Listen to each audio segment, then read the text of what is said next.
Baik, bismillahirrahmanirrahim. Assalamualaikum warahmatullahi wabarakatuh. Waalaikumsalam warahmatullahi wabarakatuh. Sebelumnya izinkan saya memperkenalkan diri. Perkenalkan, nama saya Siti Nurhaliza. Saya mahasiswi Fakultas Psikologi Universitas Negeri Makassar yang sedang menempuh semester 4. Sebelumnya izinkan saya menjelaskan tujuan wawancara kita kali ini, yaitu untuk mengetahui dan mendalami pengalaman Anda sebagai seorang impulsif buying. Segala informasi yang Anda berikan akan terjaga kerahasiaannya dan hanya akan digunakan untuk kepentingan pemenuhan tugas penelitian dari mata kuliah metode penelitian kualitatif saya. Baik, sebelumnya boleh saya meminta Anda untuk memperkenalkan diri terlebih dahulu terkait nama, usia, dan mungkin kesibukannya saat ini. Jadi, perkenalkan, nama saya Siti Tasya Nurul Ihsab. Usia saya sekarang 19 tahun dan kesibukan saya akhir-akhir ini ya nugas dari tugas-tugas kuliah, terus ini juga ada beberapa kegiatan di luar. Oke, baik. Kemudian saya ingin menanyakan kabarnya. Siapa Kak Tasya? Bagaimana kabarnya hari ini? Alhamdulillah baik. Oke, baik. Selanjutnya kita akan masuk pada pertanyaan pertama. Bagaimana Kak Tasya mendefinisikan kesadaran Kak Tasya terhadap konsekuensi dalam konteks pembelian? Oke, jika terkait tentang kesadaran ya dalam konsekuensi dalam pembelian itu, saya mungkin lebih mempertimbangkan dan memahami dalam jangka pendek atau jangka panjang dari keputusan pembelian. Jadi kayak saya pikirkan juga ini, apakah barang yang saya beli ini akan berdampak positif ataupun negatif, dan memang barang ini saya butuhkankah dalam jangka pendek ataupun dalam jangka panjang, seperti itu. Oke, selanjutnya bisakah Anda memberikan contoh spesifik ketika Anda mempertimbangkan konsekuensi dari pembelian tertentu?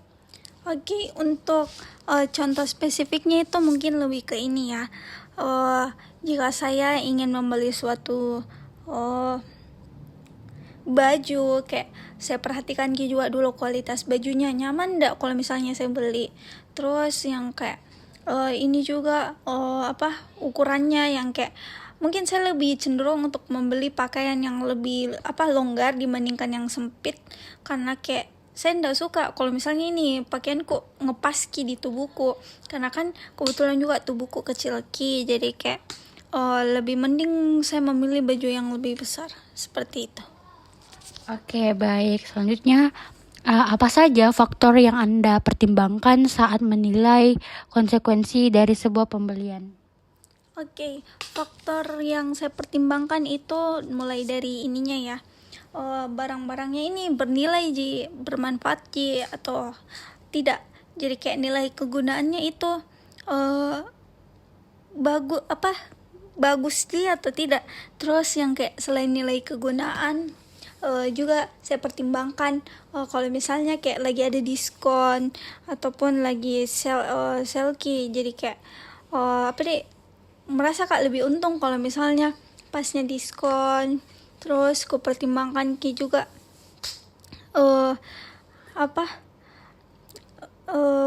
kayak misalnya warnanya ataupun ukurannya, jadi kayak ndak asal beli yang kayak memang sesuai dengan keinginanku, kesukaanku atau tidak, seperti itu.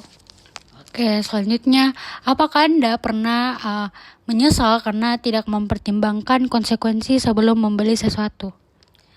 Saya rasa pernah ya. Waktu itu saya pernah membeli baju di salah satu situs online, dan saya sangat suka foto di gambarnya itu, kayak bagusnya, lucunya, tapi ternyata pasnya sampai kayak sangat di luar ekspektasi ternyata bajunya kayak besar sekali, terus jahitannya ndak rapi, jadi kayak gara-gara itu jadi malas lagi untuk belanja online, jadi kayak harus lebih teliti. Ndak males dia, tapi kayak teliti seperti itu. Oke, selanjutnya apa yang mempengaruhi tingkat kesadaran Anda terhadap konsekuensi dari suatu keputusan sebelum Kak Tasya melakukan pembelian? Oke, hal yang mempengaruhi tingkat kesadaranku dalam membeli itu mungkin lebih ke kusadari dulu ini barang berguna atau tidak. Kayak selalu Kak pertimbangkan begitu. Dan selalu sih kayak ku pertimbangkan saja kayak oh ini bagus kalau misalnya untuk ku beli, atau kayak lucu kayak ku nilai bentuk mungkin bisa dibilang nilai estetikanya seperti itu. Oke, selanjutnya apakah ada situasi tertentu yang membuat Anda lebih berhati-hati dalam mempertimbangkan konsekuensi? Oke, hal yang saya pertimbangkan itu ketika ingin membeli suatu barang supaya ndak terlalu kayak ndak rugi, ya palingan itu kualitas dari bahan-bahan produknya, kayak ku baca deskripsi produknya apa, ku cari tahu ini bahannya bagus atau tidak. Terus yang kayak ku pertimbangkan juga dari toko A ke toko B, yang kayak oh mungkin lebih bagus kalau kita beli di toko B dibandingkan A, karena sudah harganya lebih murah, terus bahannya juga lebih bagus. Jadi kayak aku pertimbangkan juga, aku lihat-lihat dari toko-toko yang lain juga. Oke, selanjutnya bagaimana cara Kak Tasya mengelola atau mengatasi konsekuensi saat Kak Tasya melakukan pembelian impulsif? Oke, cara saya untuk mengelola atau mengatasi hal tersebut itu mungkin lebih ke kayak harus lebih teliti dan lebih jeli lagi dalam membeli sesuatu, baca juga komen-komennya supaya kayak ini saya tidak asal beli sesuai kayak mood, atau karena kayak bisa jadi mungkin dibilang kayak lapar mata begitu ya. Jadi kayak selalu juga saya lihat kayak rating penilaiannya seperti itu. Oke, selanjutnya bagaimana Kak Tasya menentukan apakah pembelian impulsif Kak Tasya bermanfaat atau merugikan? Sebenarnya saya juga terkadang bingung ya, apakah barang yang saya beli ini berguna atau tidak. Karena kayak kalau lagi jelek moodku biasa kayak asal check out kayak asal pilih-pilih. Ya setidaknya dengan kayak pokoknya tuh bagus moodku, itu yang ku pertimbangkan. Jadi sudah terkadang kayak bermanfaat karena teliti dan terkadang juga yang kayak sesuai mood, yang awalnya supaya untuk senang dan akhirnya berakhir jadi kayak astaga, menyesal kenapa banyak sekali sebeli padahal tidak berguna seperti itu. Oke, selanjutnya bagaimana Kak Tasya merespon ketika hasil negatif dari suatu keputusan itu baru muncul? Mungkin hal yang saya lakukan itu ketika hasilnya itu negatif seperti ini ya, kayak lebih berusaha untuk ikhlas, lebih tenang, kayak it's okay, ndak apa-apa kalau misalnya dibeli barang ini, mungkin bisa dikasih ke orang juga tuh, kayak walaupun saya ndak pakai, walaupun saya ndak suka, ya sudah tinggal kasih saja orang, mungkin orang lain lebih bakal senang atau merasa kalau barang yang dikasih ini lebih berguna dibandingkan saya, seperti itu. Oke, selanjutnya apa langkah pertama yang Kak Tasya ambil ketika menyadari keputusan Kak Tasya ini membawa hasil yang negatif? Oke, langkah pertama itu mungkin lebih kutendangkan dulu diriku, kayak it's okay, ndak apa-apa iya, kayak jangan anggap ini suatu hal yang salah, jangan salahkan dirinya. Terus ya kalau sudahnya itu ku tawarkan kayak misalnya kakakku atau kayak tetanggaku, kayak iya ada ini kok mau lucu nih begini, tapi saya ndak suka tapi bagus masih baru juga, kayak begitu. Oke, selanjutnya pernahkah Kak Tasya mengalami situasi di mana Kak Tasya kesulitan untuk mengendalikan diri dari pembelian yang berlebihan? Oke, untuk mengalami kesulitan mungkin pernah ya, apalagi kalau moodku lagi ndak bagus terus yang kayak sudah me asal beli. Yang kayak terkadang juga saya kalau misalnya moodku ndak bagus itu tuh lebih ke ini, banyak sekali makanan saya beli. Kayak mau makan martabak, mau makan bakso, mau makan nasi goreng, mau makan cireng, cimol, semua saya beli. Tapi itu nih ndak habis, jadi jatuhnya kayak mubazir. Dan pada akhirnya kayak saya bagi-bagi juga sama orang rumah yang kayak awalnya tuh bilang kak ndak boleh ndak boleh bagi-bagi, ndak boleh ada minta-minta. Tapi pada akhirnya ndak habis, jadi kayak mau tidak mau ku tawarin lagi, mungkin makanan kok ndak habis ki, daripada membazir jadi makan bikin jadi kayak begitu. Oke, selanjutnya seberapa sering Kak Tasya mengalami situasi seperti itu? Kalau seringnya itu mungkin bisa dibilang pasti ada seminggu, bukan seminggu, sebulan sekali. Apalagi tuh kalau misalnya lagi ndak bagus sekali muta, yang kayak kan kalau cewek itu ada periode-periode ininya, kayak mood swingnya lah. Jadi kalau jelek sekali itu muta, sudah bakal sembarang saya beli, apalagi makanan. Jadi kayak mungkin orang-orang rumahku juga kayak berpikir tunggu lagi gitu, lagi jelek moodnya itu, atau lagi mood swing ki, lagi datang ki lah ininya, makanya begitu ki. Jadi kayak mungkin orang-orang rumahku juga kayak mewajari di hal tersebut. Oke, apakah ada produk atau kategori tertentu yang biasanya membuat Kak Tasya melakukan pembelian berlebihan? Mungkin kalau yang kayak pembelian berlebihan itu lebih ke ini di makanan, karena kayak kayak selalu ki bilang biar mie yang banyak mau supaya bisa ki dibagi-bagi, supaya bisa ki makan sama-sama. Tapi nyatanya begitu mie sisa aja lagi. Jadi kayak kalau makanan itu jarang kak mempertimbangkan. Jadi kayak sudah mie pokoknya beli mie saja, seperti itu. Oke, selanjutnya dapatkah Kak Tasya menceritakan pengalaman spesifik di mana Kak Tasya merasa terjebak dalam kebiasaan berbelanja? Oke. Kalau terjebak dalam kebiasaan berbelanjaku itu mungkin itu yang saya bilang tadi, yang pasti sebulan sekali, karena kayak merasa kak bagus moodku kalau misalnya sudah mak belanja. Bukan belanja sih, lebih ke jajanan, beli jajanan yang kayak itu yang kayak yang ditusuk-tusuk, bakso, telur gulung, sempol, yang kayak makanan-makanan begitu, yang kayak mungkin bisa dibilang ndak sehat ki, tapi kayak apa itu yang mau dimakan itu yang bikin bagus ki muta. Jadi kayak terjebak kak dalam kebiasaan berbelanja yang buruk sama pola makan yang tidak sehat, seperti itu. Oke, selanjutnya apa yang menjadi pemicu Kak Tasya untuk melakukan pembelian yang tidak terencana atau impulsif ini? Oke, mungkin salah satu faktornya karena moodku yang sedang tidak bagus, sedang berantakan ki. Jadi kayak pelarianku ya ke makanan kayak suka kak dengan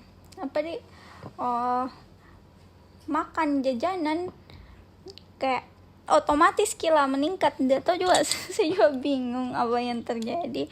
Pokoknya kalau sudah mak jajan itu, sudah miku cicipi makananku, kayak sudah bahagia mak, seperti itu. Oke, selanjutnya apakah ada emosi tertentu yang sering Kak Tasya rasakan sebelum melakukan pembelian impulsif? Oke, emosi yang saya rasakan mungkin itu lebih ke kayak kayak penasaran. Bagaimana rasanya itu? Kayak kepo, kamu kak tahu itu rasa makanannya. Apalagi kalau lihat mie itu yang di TikTok yang dia promosikan mie yang kayak bikin ngiler sekali. Jadi kayak tambah mau kak beli, tambah tergiur kak untuk beli, seperti itu. Oke, selanjutnya apakah ada pengalaman tertentu yang memengaruhi pembentukan kebiasaan pembelian Kak Tasya? Oke, untuk pengalaman sendiri itu yang mempengaruhi pembentukan kebiasaanku itu mungkin karena itu yang tadi saya bilang, yang kayak mood swing kota. Jadi kayak sekali sebulan jadi terbiasa untuk selalu belanja, dan pada akhirnya terbiasa mah juga untuk selalu beli ini kayak misal jajanan bakso. Jadi pokoknya kayak hampir dibilang sekali seminggu itu pasti harus Kak makan bakso. Seperti itu. Oke. Selanjutnya, apakah ada faktor tertentu yang mendorong Kak Tasya untuk melakukan pembelian secara berlebihan? Oke, untuk faktornya itu mungkin lebih ke ini ya. Kayak saya rasa kalau barang tersebut bisa membuat saya senang, ya sudah saya bakal membelinya. Saya bakal mengutamakan perasaan saya dibandingkan hal yang lain. Oke, apakah faktor-faktor tersebut lebih bersifat internal atau eksternal? Saya rasa hal tersebut lebih bersifat internal ya, karena betul-betul keinginan pribadi saya dan ya untuk menyenangkan diri saya, seperti itu. Oke.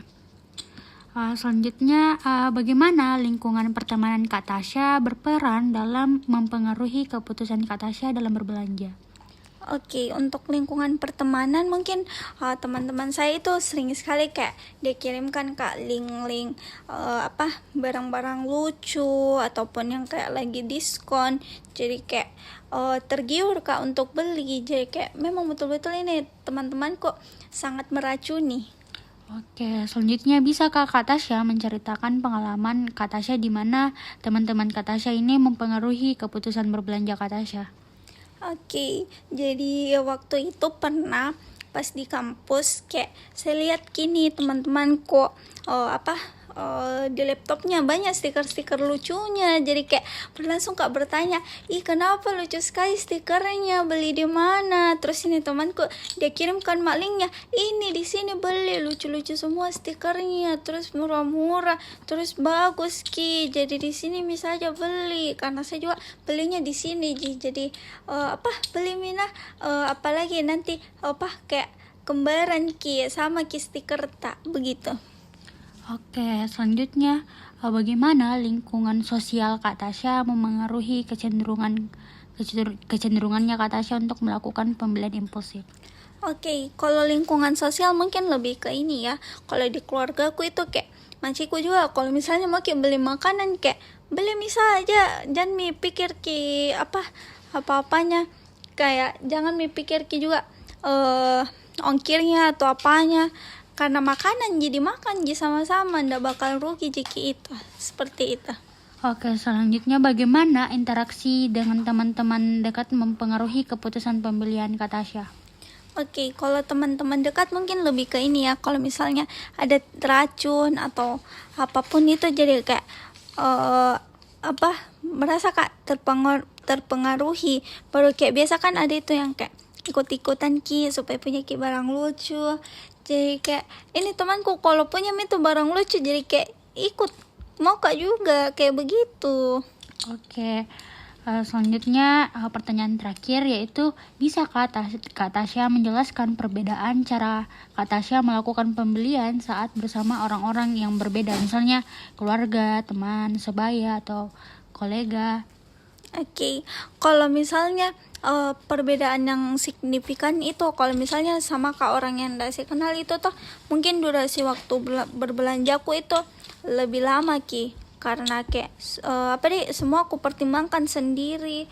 Terus yang kayak biasa kalau bingung mah itu yang mana mau aku beli, akhirnya dua-duanya mau aku beli, jadi kayak lebih boros Kak. Terus kalau misalnya kan sama Kak temanku, jadi kayak dia bantu Kak untuk ingatkan ini yang ini mau lebih lucu kini, kalau yang ini tuh jangan dijelekin, dah bagus ki ini. Jadi kayak satu dia memang barang yang sebeli, terus dia bantu Kak untuk buat keputusan seperti itu. Oke, baik. Mungkin sampai di sini dulu wawancara kita pada kali ini. Saya mengucapkan banyak-banyak terima kasih atas waktu dan kesediaan Kak Tasya untuk melakukan wawancara kita pada hari ini. Saya sangat menghargai dan sangat-sangat mengapresiasi jawaban yang Kak Tasya berikan. Sebelumnya saya ingin menanyakan apakah Kak Tasya bersedia untuk dihubungi kembali jika jika saya ingin melakukan wawancara tambahan atau meminta informasi lebih lanjut mengenai data penelitian yang saya butuhkan. Iya, saya bersedia. Silakan menghubungi kembali. Oke, baik. Sebelum kita mengakhiri wawancara, apakah ada yang ingin Kak Tasya tanyakan? Sepertinya sudah jelas, jadi tidak perlu. Oke, baik. Wawancaranya saya tutup dengan ucapan billahi taufiq wal hidayah. Wassalamualaikum warahmatullahi wabarakatuh. Waalaikumsalam warahmatullahi wabarakatuh.